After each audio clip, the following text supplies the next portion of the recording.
Mas Pandi boleh cerita terkait undangan ke temuan media hari ini? Oke. Bismillah, Assalamualaikum warahmatullahi wabarakatuh. Saya Fandi dari Mualaf Center Indonesia, dan di Mualaf Center Indonesia saya menjabat sebagai Ketua Umum dari Mualaf Center Indonesia. Undangan pada hari ini adalah untuk mengklarifikasi bahwasanya yang dikaitkan dengan Mualaf Center Indonesia terkait pencabutan sertifikat syahadat atau surat pernyataan masuk Islam yang diberikan kepada Dr. Richard Lee itu bukan merupakan pencabutan itu diambil oleh tim dari Mualaf Center Indonesia maupun pengurus dari Mualaf Center Indonesia. Karena apa? Dr. Richard Lee itu tidak difasilitasi dan juga tidak bersyahadat di Mualaf Center Indonesia, dan sertifikat syahadat beliau tidak diterbitkan di Mualaf Center Indonesia. Dan terkait dengan berita di media massa yang mencantumkan bahwasanya adanya Ko Hani Kristanto yang disebut ada beberapa disebut sebagai founder, disebut sebagai ketua, disebut sebagai sekjen dari Mualaf Center Indonesia, ini adalah berita yang tidak benar. Karena di Mualaf Center Indonesia itu foundernya ada 5, dan salah satunya ini tidak ada nama Hani Kristanto. Hani Kristanto pernah menjabat di Mualaf Center Indonesia sebagai sekretaris jenderal itu pada tahun 2014 sampai 2016. Jadi 2016 beliau sudah tidak berada di Mualaf Center Indonesia, dan ketika pencabutan itu Hani Kristanto sudah barang tentu bukan bagian dari Mualaf Center Indonesia. Itu tentang posisi dari Ko Hani Kristanto, dan juga tindakan dari Ko Hani Kristanto mungkin adalah bentuk dari punishment dari secara administratif yang mungkin diambil oleh yayasan yang beliau naungi, mungkin yang dimana tidak menjadi tolok ukur bahwa Dr. Richard Lee ini juga akhirnya status mualafnya itu terangkat atau syahadatnya batal, bukan itu. Tapi saya yakin juga dari Ko Hani Kristanto itu hanya ingin memberikan sanksi secara administratif, yang mungkin dengan berbagai alasan yang beliau ambil gitu kan. Dan juga kalau kita melihat dari segi di mana Dr. Richard Lee sendiri dengan saya rasa dengan kesungguhan beliau dengan menunjukkan bahwa beliau sudah masuk dalam Islam ke media massa, itu adalah sebagai bentuk di mana kesungguhan dari Dr. Richard Lee mempertanggungjawabkan dia mengucapkan kalimat syahadat itu tadi. Artinya terkena dampak sendiri sih Mualaf Center Indonesia dengan kekisuhan misalnya? Iya, secara dampak di Mualaf Center Indonesia kita akhirnya dikaitkan dengan berita itu, dan kita lihat di media massa banyak pro dan kontra gitu kan. Dan dari sini kami dari Mualaf Center Indonesia merasa perlu untuk memberikan klarifikasi bahwasanya tidak ada keterkaitan dari kejadian yang kemarin terjadi dengan Mualaf Center Indonesia gitu. Ada dampak kerugian mungkin? Secara kerugian sih enggak sih ya. Kalau kita bilang secara kerugian enggak, cuman mungkin ada stigma atau sentimen-sentimen negatif yang akhirnya mengarah kepada Mualaf Center Indonesia. Ya, kita dapat DM dan lain sebagainya itu. Seperti apa gitu Mas, mungkin bentuk sentimennya? Ada beberapa yang langsung mengatakan bubarkan saja Mualaf Center Indonesia, terus juga secara mengatakan kami bikin kegaduhan dan lain sebagainya, padahal hal-hal ini tadi tidak diwakili atau tidak dilaksanakan oleh tim dari Mualaf Center Indonesia. Itu. Sebagai penegasan, berarti Mualaf Center Indonesia nggak ada kaitannya dengan pencabutan sertifikat dari DRL ya? Betul. Jadi Mualaf Center Indonesia tidak ada kaitan dengan pencabutan sertifikat mualaf yang dicabut dari DRL. Insya Allah dari kami pun baru mengetahui masalah ini juga dari media massa dan juga dari tim kami yang ada di berbagai provinsi itu mention ke saya, dan saya akhirnya membuat video klarifikasi di kanal sosial media kita sendiri. Lalu dari situ kami mulai untuk melakukan konferensi pers di hari ini. Ko Fandi izin. Ya. DRL sendiri berarti tercatat di sini atau? DRL tidak tercatat di Mualaf Center Indonesia karena seperti yang banyak ditahu ya, dari DRL sendiri kan disyahadatkan oleh Ustadz Dery Sulaiman dan juga disaksikan oleh Ustadz Felix Xiao. Yap. Nah, untuk sertifikatnya pun ketika saya juga melihat di yang ditampakkan, yang ditunjukkan itu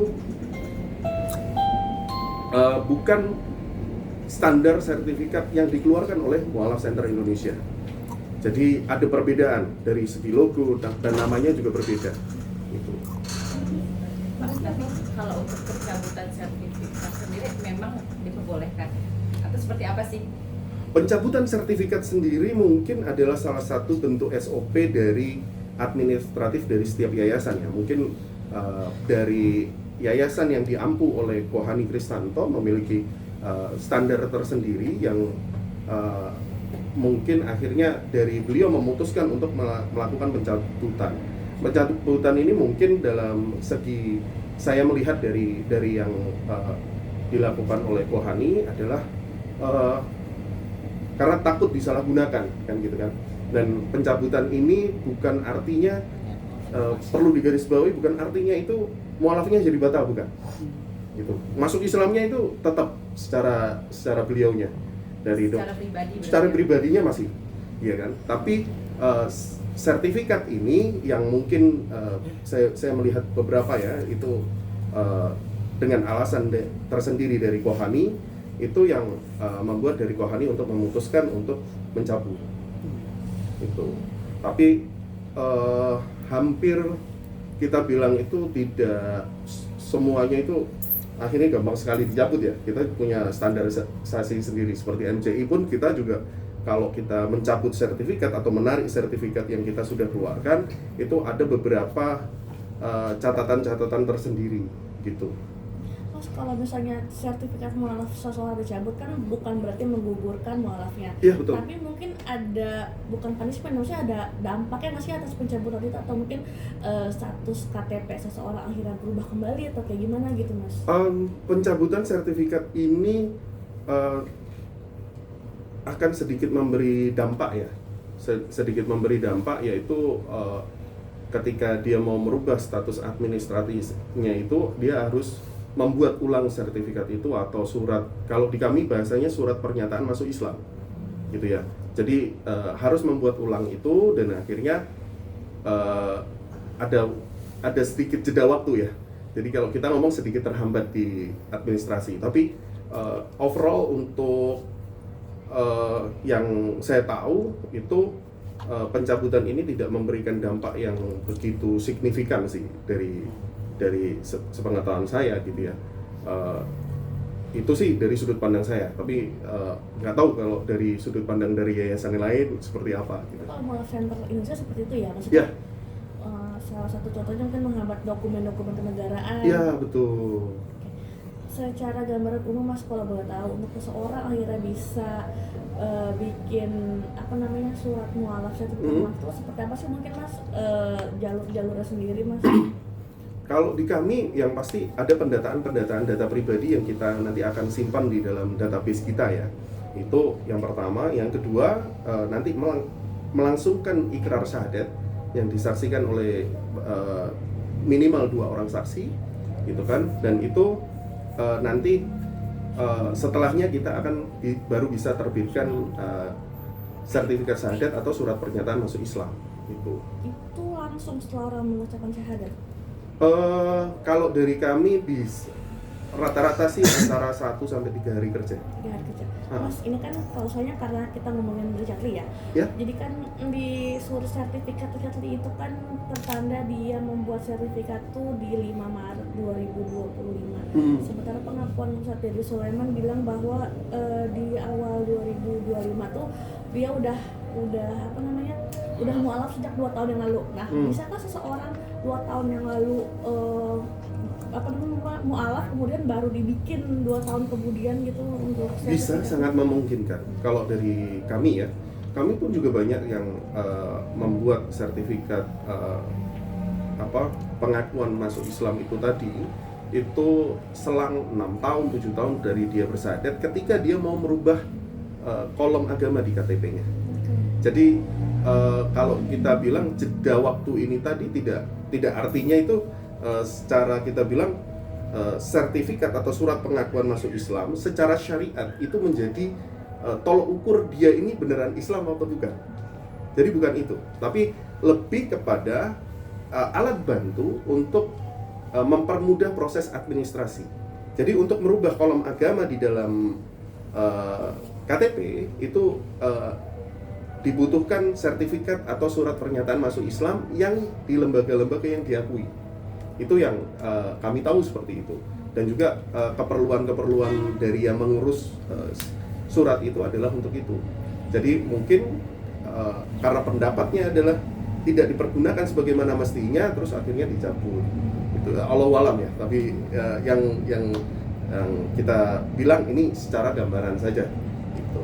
Tapi emang benar ya, maksudnya sertifikat mualaf tuh dicabut karena ada keterlibatan itu disalahgunakan untuk kasus polisi segala macam gitu. Itu saya tidak bisa berpendapat lebih jauh ya, karena saya juga tidak berkomunikasi langsung dengan Ko Hani Kristanto, dan juga saya juga tidak melihat bahwa Ko Hani Kristanto itu melakukan pencatutan secara langsung dengan mengatasnamakan dari Mualaf Center Indonesia. Cuman banyaknya media massa itu yang mengkaitkan dari Ko Hani Kristanto ini dengan Mualaf Center Indonesia. Gitu.